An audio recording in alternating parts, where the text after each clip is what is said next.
اعوذ باللہ من الشیطان الرجیم بسم اللہ الرحمن الرحیم رب اشرح لی صدری ویسر لی امری واحلل عقدۃ من لسانی یفقہوا قولی۔ محترم ویورز، السلام علیکم ورحمۃ اللہ وبرکاتہ۔ اللہ تعالیٰ آپ کو، آپ کے اہل خانہ کو ہمیشہ اپنے حفظ و امان میں رکھے، آمین۔ راہ ہدایت و نجات کے سلسلے کا ولاگ القرآن و حدیث اپنے یوٹیوب چینل بشیر رشیدی سے پیش کرتا ہوں۔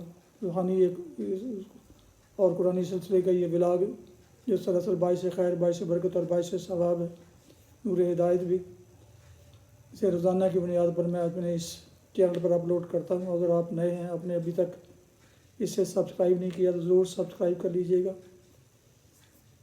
اور اگر پسند فرمائیں تو دوستوں سے شیئر کر کے، لائک کر کے بیل آئیکن کو بھی ضرور پریس کر دیجیے گا، تاکہ آنے والے ایسے روحانی اور قرآنی نوٹیفیکیشنز آپ کو اور دوستوں کو باقاعدہ اور بر وقت پہنچ رہے ہیں۔ شروع کرتے ہیں القرآن و حدیث۔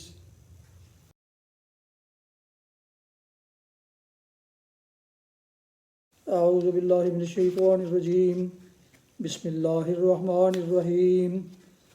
قال آمنتم له قبل ان آذن لكم انه لکبیرکم الذی علمکم السحر فلأقطعن ایدیکم وارجلکم من خلاف ولأصلبنکم فی جذوع النخل ولتعلمن اینا اشد عذابا وابقا۔ صدق اللہ العظیم۔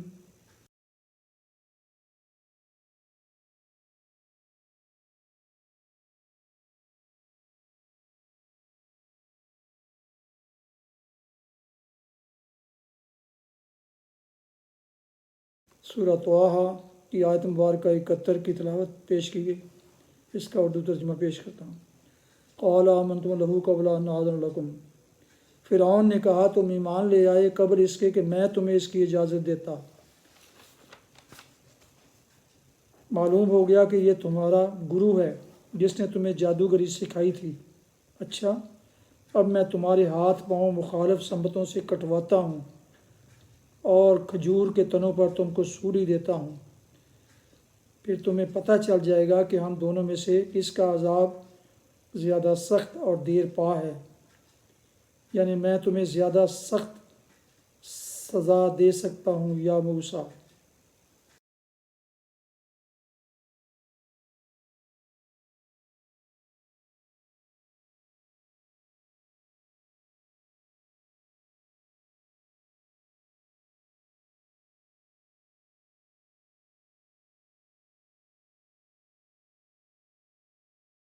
تلاوت کی گئی آیت مبارکہ کی تفسیر۔ معلوم ہو گیا کہ یہ تمہارا گروہ ہے جس نے تمہیں جادوگری سکھائی تھی۔ سورہ اعراف میں الفاظ یہ ہیں: ان ھذا لمکر مکرتموہ فی المدینۃ لتخرجوا منہا اہلہا۔ یہ ایک سازش ہے جو تم لوگوں نے دارالسلطنت میں ملی بھگت کر کے کی ہے تاکہ سلطنت سے اس کے مالکوں کو بے دخل کر دو۔ یہاں اس قول کی مزید تفسیر یہ دی گئی ہے کہ تمہارے درمیان صرف ملی بھگت ہی نہیں ہے، بلکہ معلوم یہ ہوتا ہے کہ یہ موسیٰ تمہارا سردار اور گرو ہے۔ تم نے معجزے سے شکست نہیں کھائی ہے بلکہ اپنے استاد سے جادو میں شکست کھائی ہے، اور تم آپس میں یہ طے کر کے آئے ہو کہ اپنے استاد کا غلبہ ثابت کر کے اور اسے اس کی پیغمبری کا ثبوت بنا کر یہاں سیاسی انقلاب برپا کر دو۔ اب میں تمہارے ہاتھ پاؤں مخالف سمتوں سے کٹواتا ہوں، یعنی ایک طرف کا ہاتھ اور دوسری طرف کا پاؤں، اور کھجور کے تنوں پر تم کو سولی دیتا ہوں۔ سلیب یا سولی دینے کا قدیم طریقہ یہ تھا کہ ایک لمبا شتیر سا لے کر زمین میں گاڑ دیتے تھے، یا کسی پرانے درخت کا تنا اس غرض کے لیے استعمال کرتے تھے، اور اس کے اوپر کے سرے پر ایک تختہ آڑا کر کے باندھ دیتے تھے۔ تختے کے بل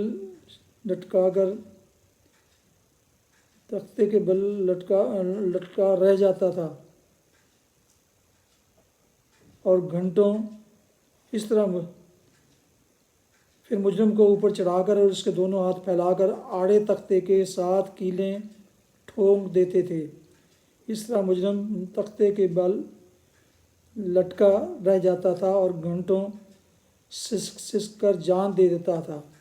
سلیب دیے ہوئے یہ مجرم ایک مدت تک یوں ہی لٹکے رہنے دیے جاتے تھے تاکہ لوگ انہیں دیکھ دیکھ کر سبق اور عبرت حاصل کریں۔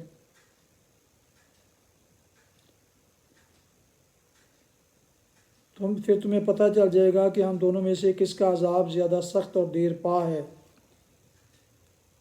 یہ ہری ہوئی بازی جیت لینے کے لیے فرعون کا آخری داؤ تھا۔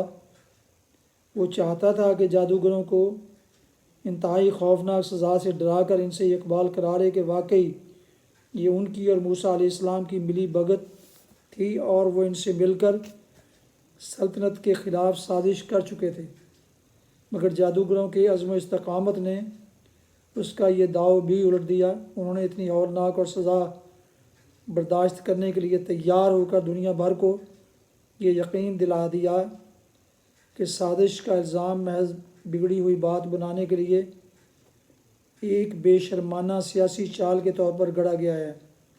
دراصل حقیقت یہی ہے کہ وہ سچے دل سے موسیٰ علیہ السلام کی نبوت پر ایمان لے آئے ہیں۔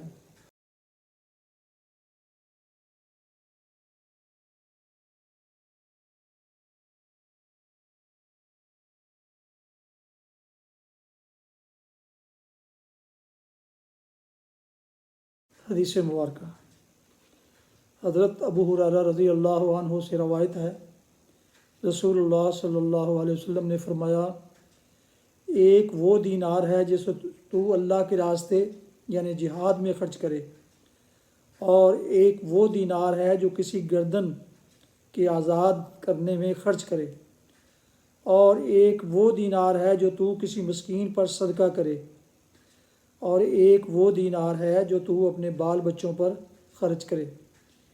ان میں سب سے زیادہ اجر اس دینار میں ہے جو تو اپنے بال بچوں پر خرچ کرے۔ حدیث مبارکہ ہے صحیح مسلم کی کتاب الزکوٰۃ اور حدیث نمبر 995۔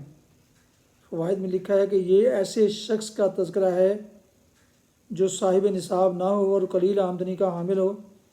اس کے لیے حکم یہ ہے کہ پہلے اپنے بال بچوں کی ضروریات اور ان کی خوراک و پوشاک پر خرچ کرے، اسی میں اس کے لیے زیادہ اجر ہے، کیونکہ اہل و عیال کا خرچ اس کے ذمے واجب ہے، جبکہ دوسرے مقامات پر خرچ کرنا ایک نفلی عبادت ہے۔ ظاہر بات ہے کہ فرض واجب کو چھوڑ کر نفلی عبادات میں ثواب نہیں، البتہ جو شخص صاحب حیثیت اور صاحب نصاب ہے اس کا معاملہ اس سے مختلف ہے۔ اس کے لیے زکوٰۃ کی رقم اہل عیال پر خرچ کرنے کی بجائے دوسری مدات پر خرچ کرنا ضروری ہے، بلکہ حسب ضرورت و اقتضاء زکوٰۃ کے علاوہ بھی۔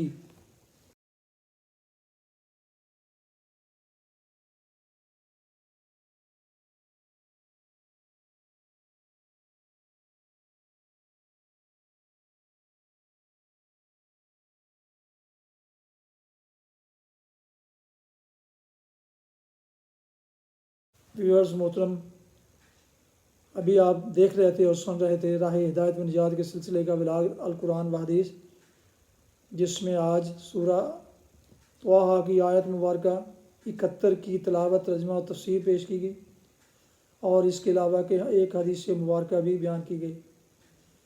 یہ روحانی اور قرآنی سلسلے کا ولاغ جو سراسر باعث خیر، باعث برکت اور باعث ثواب ہے، یہ روزانہ کی بنیاد پر میں نے اسے اپنے یوٹیوب چینل بشیر رشیدی سے پیش کیا کہ اللہ تعالیٰ کی رضا کے لیے، عوام الناس کی آگہی اور تعلیم کے لیے۔ اللہ تعالیٰ میری یہ کاوش قبول فرمائے۔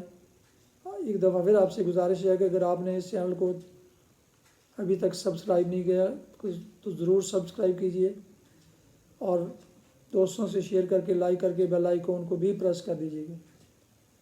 اللہ تعالیٰ آپ کا حامی و ناصر ہو۔ اللہ تعالیٰ آپ کو، آپ کے اہل خانہ کو ہمیشہ اپنی حفظ و امان میں رکھے، آپ کا گھرانہ اور آپ کے بچے ہمیشہ خوش رہیں، آباد رہیں، شاد باد رہیں، آمین۔